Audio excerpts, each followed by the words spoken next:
Om Swastiastu. Assalamualaikum warahmatullahi wabarakatuh.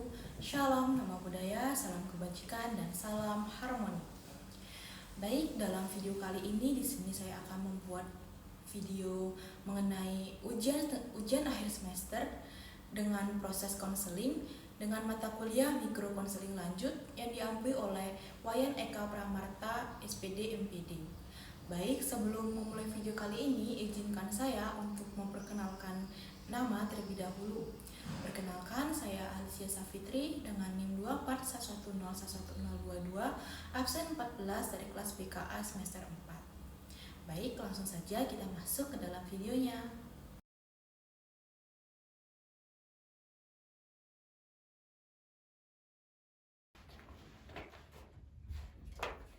Halo, selamat pagi Niken. Halo, selamat pagi Bu. Apakah saya boleh masuk? Boleh duduk-duduk dulu ya, silahkan duduk dulu. Halo, selamat pagi. Terima kasih ya sudah mau datang dan meluangkan waktu untuk datang melakukan layanan proses konseling hari ini. Iya, selamat pagi Ibu. Nah, bagaimana kabar kamu hari ini? Ya, seperti inilah Bu ya. Baik, tapi kurang baik gitu Bu. Nah, sebelum kita melakukan kegiatan, alangkah baiknya kita berdoa dulu ya agar kegiatan kita berjalan dengan baik. Berdoa dapat dimulai.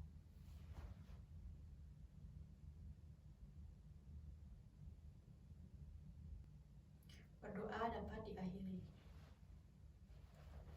Baik, sebelumnya saya izin untuk memperkenalkan saya terlebih dahulu nih ya. Perkenalkan, saya Alicia. Nah, saya di sini yang akan mendampingi Niken dalam proses kegiatan ini berjalan. Baik, iya Ibu. Baik, terima kasih ya. Nah, sebelumnya saya ingin mengetahui nih, siapa nama lengkap kamu dan semester kamu ini berapa saat ini? Baik, izin memperkenalkan diri terlebih dahulu ya Bu.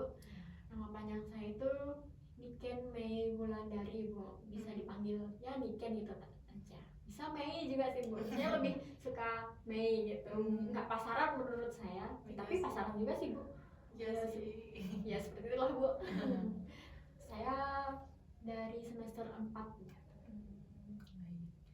Kalau boleh tahu, tadi kamu mata kuliah apa ini? Saya tadi mata kuliah mikro konseling lanjut Bu. Dari dosen siapa itu?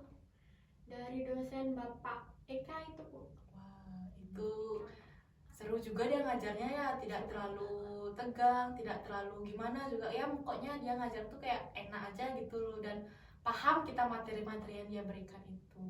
Ya bener Bu, kayak santai gitu loh dia pembawaannya Bu, jadi kayak masuk telinga kanan gitu, tapi nggak keluar telinga kiri sih Bu. Nah, bagaimana dia ngajarnya tuh, kayak belajar apa tadi kamu itu? Karena saya mata kuliah mikro konseling lanjut ya Bu ya, jadi kayak teknik-teknik dasarnya gimana konseling, cara mengkonseling orang gitulah Bu intinya. Terus tahap-tahapnya konseling itu bagaimana, mulai dari analisisnya seperti itu Bu, dan mulai dari analisis sampai follow up seperti itu. Namun pembawaannya Pak Eka itu kayak enak dan mudah dimengerti gitu loh Bu. Soalnya kadang melalui video juga bisa, terus kadang habis itu di akhir nanti kita diskusi bersama, kayak ada pertanyaan pematiknya gitu Bu. Jadi kayak masuk gitu loh Bu, soalnya pasti kita kan belajar dengan benar, soalnya nanti di akhir tuh ditanya gitu Bu. Berarti kayak ada sebuah keyakinan gitulah dibilangnya, karena kamu udah belajar nih, terus nanti ada pertanyaan, jadi kamu lebih semangat lagi untuk belajar gitu, dan tidak boring, kayak tidak males-malesan gitu, kayak mikir kayak nggak bakal ditanya gitu. Tetapi sama Pak Eka ini kamu belajar semangat karena takut kan sepertinya. Baik, berarti Niken ada ketertarikan ya dengan mikro konseling lanjut ini?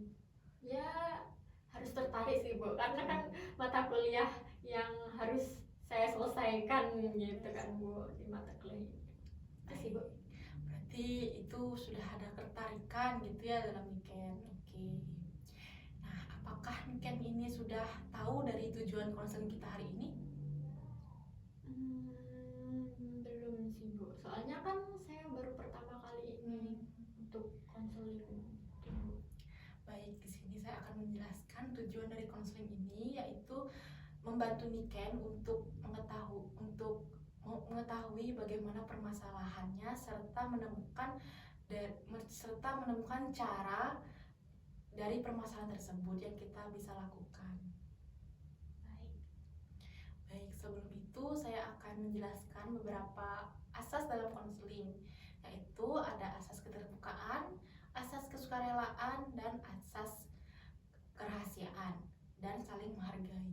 Nah, di sini yang Niken ceritakan itu akan dijaga kerahasiaannya. Baik Bu. Baik, sebelum memulai permasalahan yang Niken alami, bagaimana proses perkuliahan Niken selama ini? Awalnya kayak berat gitu ya Bu ya, karena kan waktu SMA kita bareng-bareng, semua bareng, ya bisa dibilang saya mencontek kan bisa gitu ya. Kalau di kuliah ini kayak rasanya ya sedikit berbeda lah intinya Bu. Jadi saya perlu beradaptasi, mulai ya bisa dibilang dari anak-anak ya, sifat anak-anak saya menjadi dewasa, seperti itu sih Bu. Baik, nah terima kasih ya Niken sudah berbagi dengan cerita yang sedikit nih dibilang ke saya. Baik, jika Niken sudah mulai merasa nyaman nih, kita bisa memulai dengan permasalahan yang Niken alami saat ini. Nah, tadi kan Niken bilangnya ada kesulitan gitu untuk menemukan teman ataupun penyesuaian diri Niken. Nah, bagaimana tuh bisa diceritakan lebih lanjut kesulitan seperti apa yang Niken rasakan? Karena saya ini dari luar daerah ya Bu ya, bisa disebut luar pulau gitu. Jadi saya merasa sangat berbeda sekali Bu. Jadi mungkin itu penyebabnya saya tidak memiliki, ya bisa dibilang kurang dalam relasi, karena selain beda bahasa juga beda budaya juga kan Bu. Jadi saya bingung waktu di kelas itu saya tuh gimana, harus bagaimana gitu, soalnya kita aja beda bahasa gitu Bu. Jadi kayak mau memulai gimana itu saya sulit gitu, apalagi yang dari luar daerah, bisa dibilang daerah saya ini cuma saya saja. Jadi saya kayak aduh mulai dari mana ini, soalnya kan nggak tahu gitu kan Bu ya. Mungkin seperti itu sih Bu.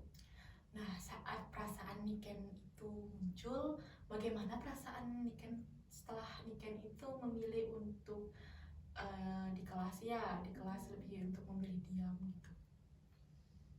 Saya agak kurang nyaman sih ya Bu ya sebenarnya, soalnya saya merasa saya kan introvert gitu ya Bu ya, bisa dibilang introvert gitu. Sebenarnya kurang nyaman sih Bu, kayak pengen banget punya teman banyak kayak lain-lainnya, bisa di sana menyapa gitu, kayak bisa banyak relasi gitulah Bu. Soalnya kalau hidup di zaman sekarang kan harus banyak relasi kan sebenarnya Bu. Sedangkan saya ini mengurungkan niat saya untuk menambah relasi karena itu tadi, yaitu beda bahasa itu tadi Bu. Jadi saya bisa dibilang minder gitu lah Bu ya. Tapi karena gengsi saya lebih tinggi, jadi saya tidak mau menyapa mereka duluan, terus tidak mau mempelajari bahasa mereka juga. Ya belajar sih sebenarnya Bu, tapi kayak takut nanti ditertawain juga kalau saya ngomong itu gitu. Nah, ketika perasaan itu muncul, apakah itu sangat mengganggu aktivitas Niken selama perkuliahan? Bisa dibilang mengganggu sih Bu ya. Soalnya kayak saya kan kebanyakan diem gitu, jadi kayak menurut saya pengetahuan wawasan saya itu kurang gitu jadinya Bu. Gitu. Nah, sejak kapan perasaan itu muncul terhadap diri Niken? Sejak awal kuliah sih Bu. Sejak awal kuliah itu saya kayak merasa beda lah intinya, soalnya itu tadi. Terus kemudian juga saya juga kayak kurang mau berbaur sama mereka gitu, kalau enggak mereka duluan yang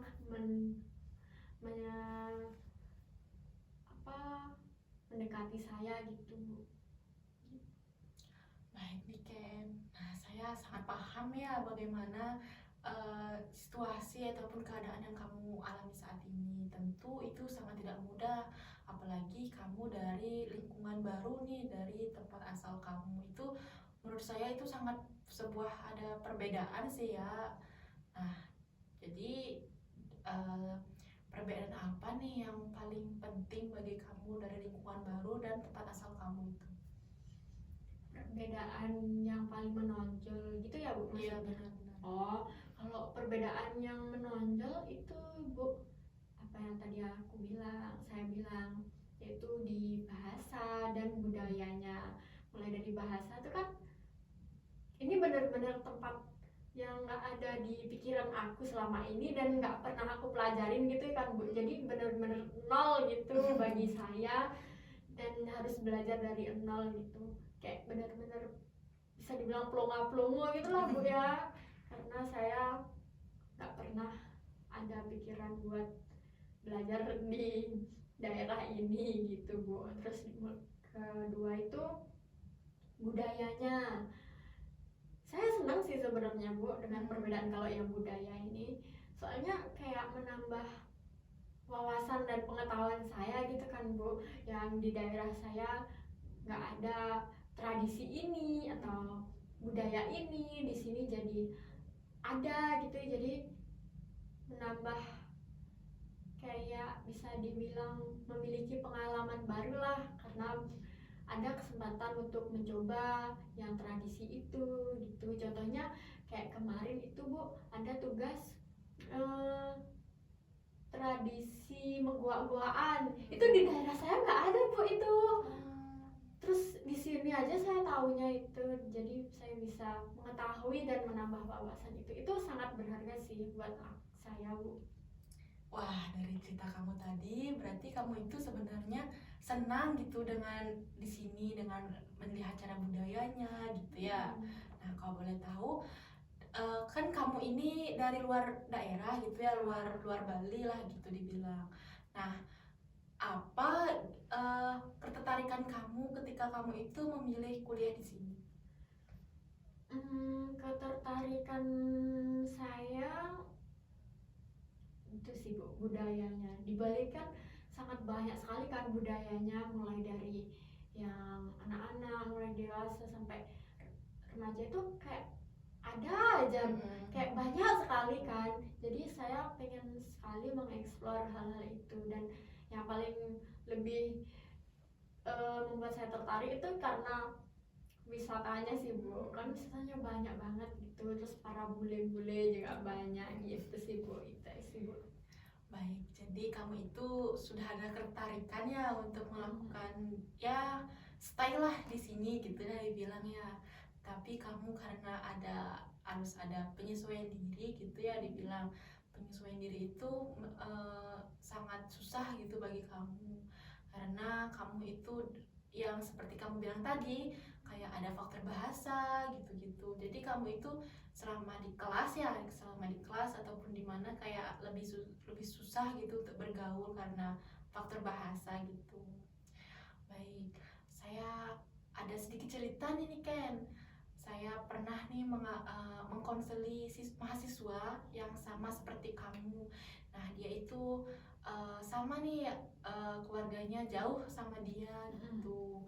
Dan dia mulai merasa takut tidak diterima oleh orang-orang gitu. Apakah kamu siap mendengarkannya? Kayaknya hampir sama deh Bu dengan cerita saya. Boleh sih Bu, kayaknya menarik sih Bu. Baik, jadi mahasiswa tersebut merupakan mahasiswa nih yang luar daerah dari Bali ini. Dia itu merupakan perantauan dan jauh tinggalnya dari keluarganya. Nah, tetapi dia itu mulai merasa susah nih untuk menyesuaikan dirinya di saat di kampus ataupun saat di kelas gitu.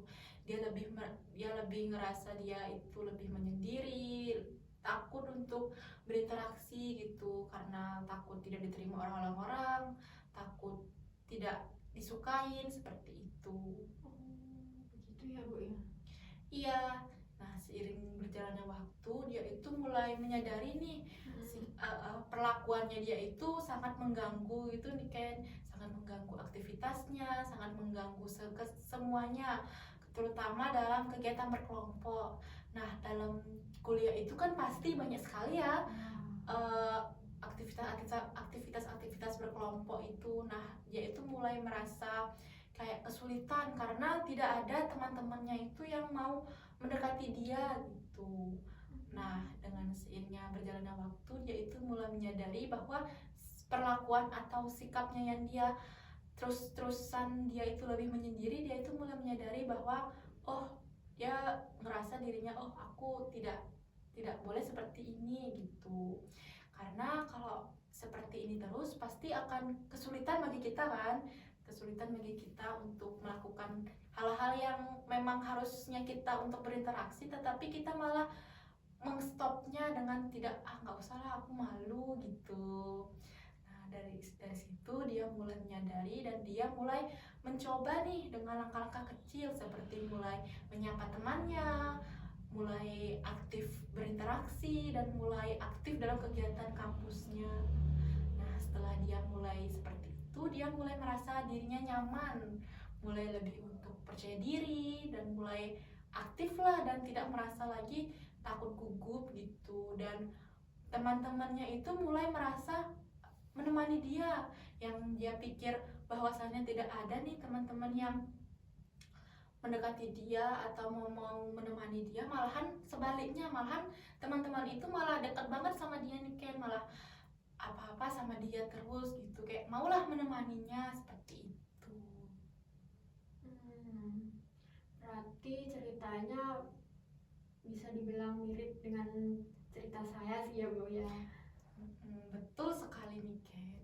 Nah, dari situ dia mulai menyadari nih dengan langkah-langkah kecil yang dia lakukan, dia terus untuk melakukan hal-hal kecil sampai saatnya dia itu mulai aktif dibilang, dan tidak ada lagi rasa takut untuk menyapa, untuk berinteraksi, itu udah tidak ada lagi karena dia berani untuk mencobanya.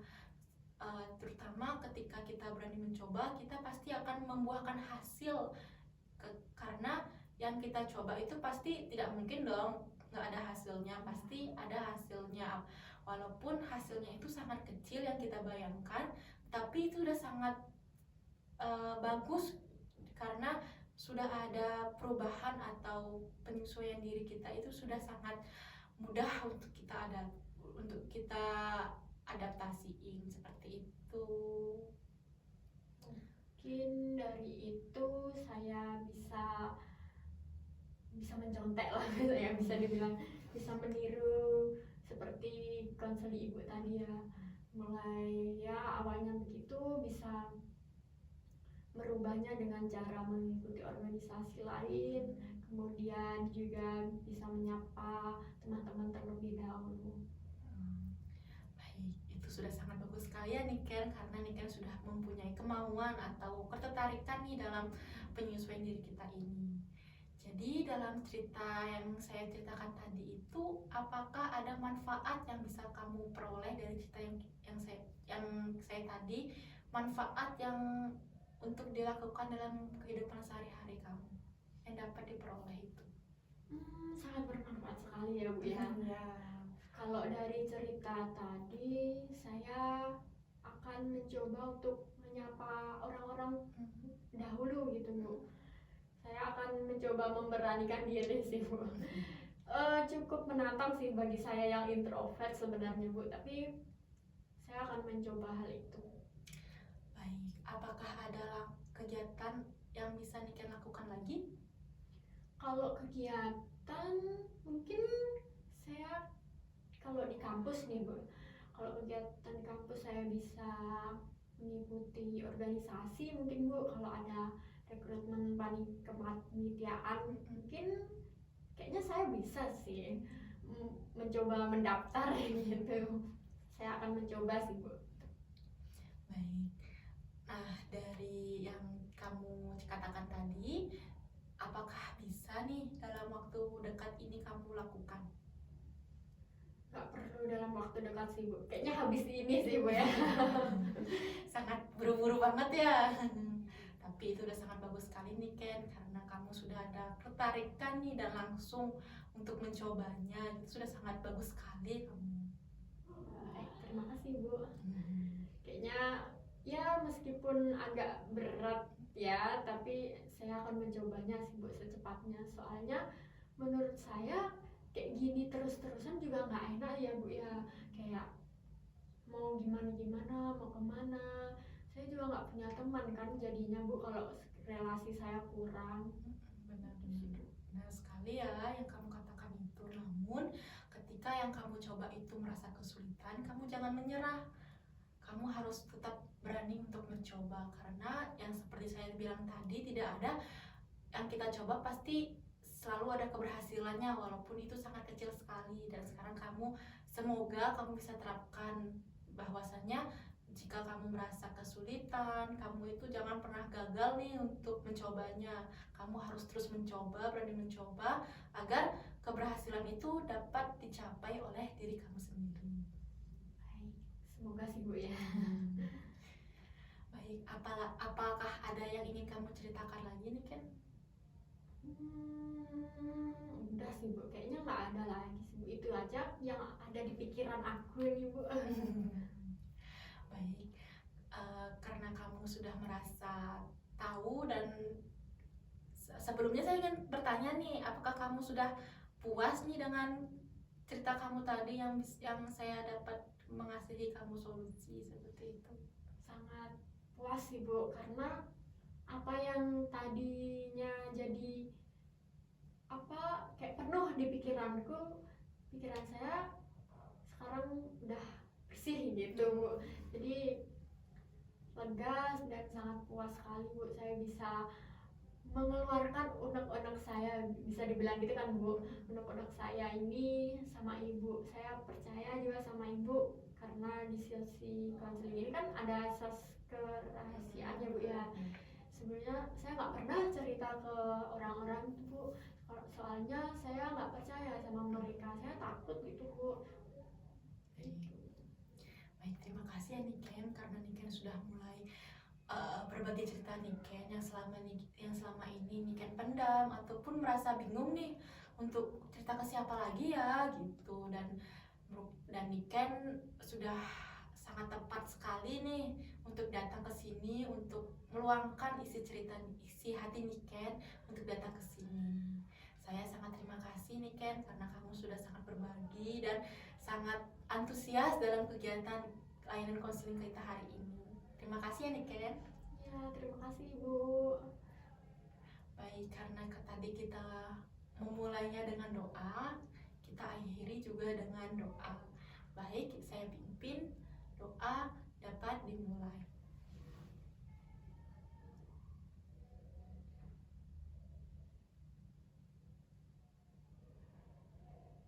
Berdoa dapat diakhiri.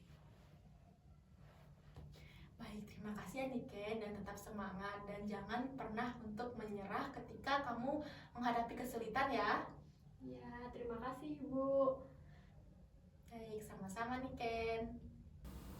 Nah, sekian video yang bisa saya sampaikan. Saya tutup dengan Prama Santi. Om Santi Santi Santi Om. Wassalamualaikum warahmatullahi wabarakatuh. Shalom, nama budaya, salam kebajikan, dan salam harmoni.